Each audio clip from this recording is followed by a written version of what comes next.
Oh, what's up, guys? Happy quarantine. Let me just take this off real quick so you can actually understand what I'm saying to you. So, I hope your quarantine is going well, but I wanted to just pop in and make a video real quick. I got a request on my Twitter. Somebody wanted to see basically an unbagging video of what you should bring on an urban exploration mission. And if you missed my last 3 videos, I actually explored an abandoned church, an abandoned movie theater, and an abandoned hoarder's house. So if you guys want to check those videos out, there will be links down in the description. But I want to start off with the first and most important thing, which is a respirator of some kind. This is a 3M respirator, and I just picked it up at Home Depot, spray painted it, and it doesn't have the actual filters on it. But if you're going out there, make sure you have filters on your mask. Or what I do is I actually double layer. So I actually use this Oxypura mask. It's got like charcoal on the inside. So I put this on first, and then I put this one on top. So I have 2 layers of protection here, and that's to keep you safe from things like asbestos, dust, anything toxic in the area. We explore a lot of old buildings, and a lot of them are decaying and full of asbestos, and you do not want that in your lungs. So backpack. The backpack I use is a Wondered PRVKE 21 liter backpack, and I've had this thing for a couple years now since they did their Kickstarter, and it's actually covered in probably asbestos, so I need to wash my hands after this and clean my bag. But I'm just going to go ahead and open it up for you guys. But before I do that, also a pair of gloves could come in handy. These are tactical gloves, but any kind of gloves you have will work. I attached a carabiner onto mine. They have like a little loop on the end. So I attached a carabiner on, and then I just clip that onto my bag like that. And I don't lose my gloves that way. But I climb into buildings, I climb fences, I climb all kinds of stuff. So gloves are very, very helpful. But let's go ahead and get into this bag. So one of the first things I have in here is actually a copy of my book, No Tracers, an Urban Explorer's Diary. This is full of information for you guys if you want to get into exploring. It's full of stories and high-res photography from abandoned places all over America. So if you want to check that out, there will be an eye in the sky and a link in the description.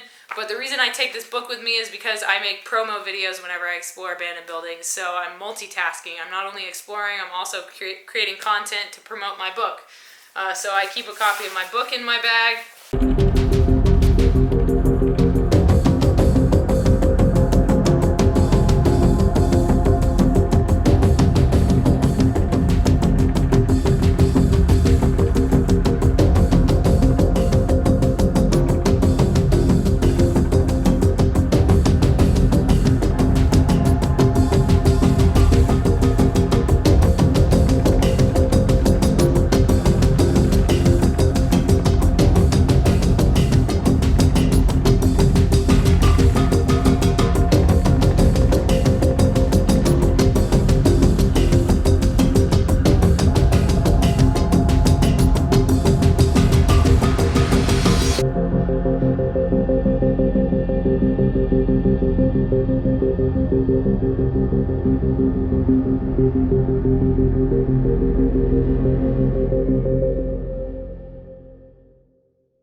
What else do I have?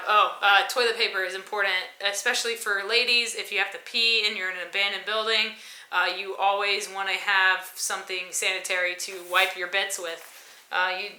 You can drip dry, but it's always nice to have something sanitary to clean yourself with. All right, other than that, I also have hand sanitizer in my backpack because I think that's super important. I also have these hilarious stickers that say, "No offense, just makes sense." I need to put this on my Pelican case, actually. And then let's keep going. So something I like to bring to abandoned places is actually smoke grenades. It depends on the place you're going. Be careful with these. They are flammable. They can catch things on fire. So you don't want to start a fire in an abandoned building. That's just going to be bad news for you. But if you do like to create photography with smoke grenades, I highly recommend you getting some of these from Smoke Effect. They actually sent me 8 or 9 different smoke grenades that I haven't had a chance to use yet. So hopefully I get to take these and use them soon. Smoke comes out of both sides of these, so it's super important that you know that smoke can come out of both sides. So don't hold the bottom because you will burn the shit out of your hand. So yeah, smoke grenades, super fun to bring. But again, they can catch things on fire, so be very careful with that.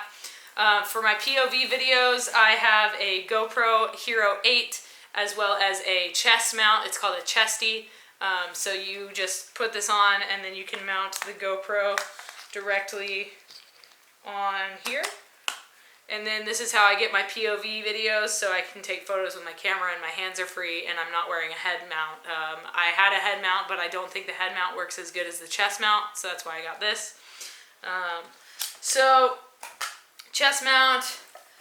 I have a solar charger. If you want to get one of these, I will put a link in the description. It's an Amazon affiliate link, so I get a little bit of kickback whenever you use my links. There's also a link to this bag, my drone, my camera, my lenses, my batteries, everything. Everything I use is linked down in the description for you guys, so definitely check it out. But this is a solar charger, so it will actually charge whenever it is placed directly in the sunlight, or you can charge it via USB here.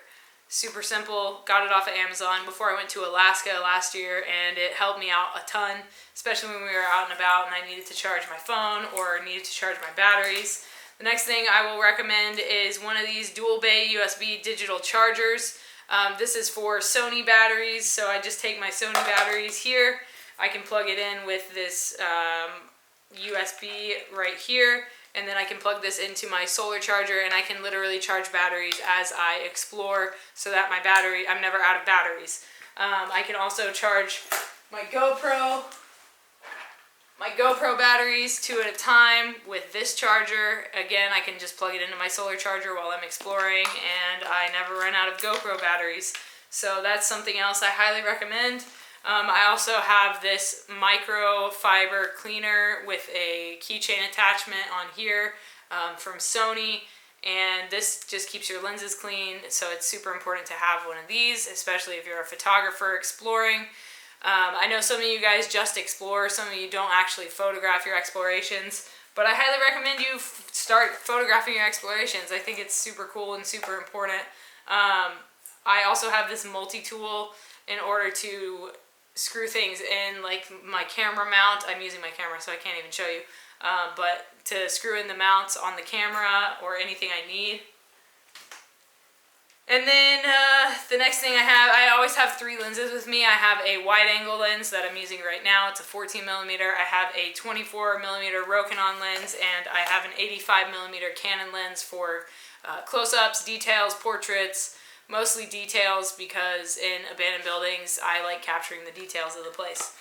Alright, so the next thing I have in my backpack is my Mavic Pro. I use this to get exterior shots of the locations we are exploring. As you can see, I have a lot of footage from drones of the places I've explored over the years. Here's a quick montage.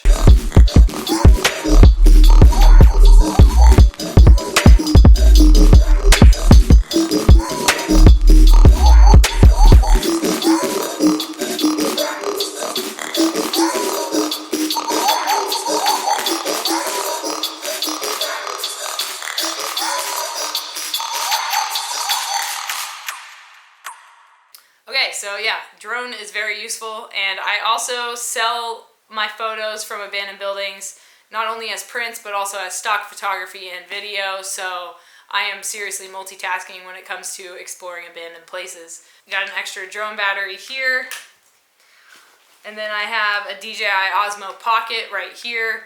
This is just another stabilized camera, super easy to use. You just turn it on and then you can start rolling, and it's super stable. I bought this off a friend and I barely use it, to be honest with you, but when I do, I love the results, so definitely recommend one of these.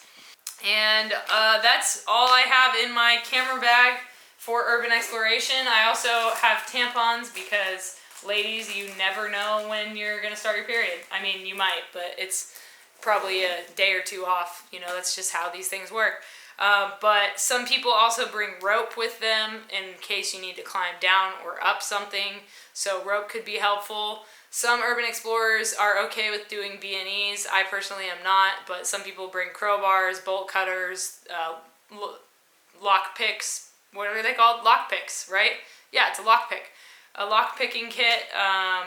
So that gets into the more like legally, I don't want to like get in trouble legally as far as B&Es and that kind of stuff goes. So I mean, trespassing is one thing, but like I'm not trying to like break and enter into a place because that is jail time there. Trespassing, you get a fine. B&Es, you get jail time, and I do not want that. So this has been me unbagging my bag for you guys to show you what you should bring on an urban exploration trip. I hope that this video helped you guys out. Good luck with your explorations, and I hope you stick around and check out some more of my videos. Thank you guys. I will see you in the next one. Stay strong, keep enduring, go out and go create something. Or stay inside right now because we're in quarantine. Unless when this is out, we're out of quarantine, in which case, go explore something and go create something. Thank you guys for watching. If you liked it, give it a thumbs up. If you're new, hit that subscribe button and turn on your notifications so you don't miss a video, and I will see you guys in the next one. Also, should I start an urban exploration podcast? I already have a podcast about freelancing, but I kind of want to make another one about urban exploration. So let me know if you guys would be interested in something like that, and we will make it happen. Awesome. Thank you guys. I'll talk to you soon. Pepper, you're just so interested right now, huh? Huh. That's a good kitty. Alright guys, later.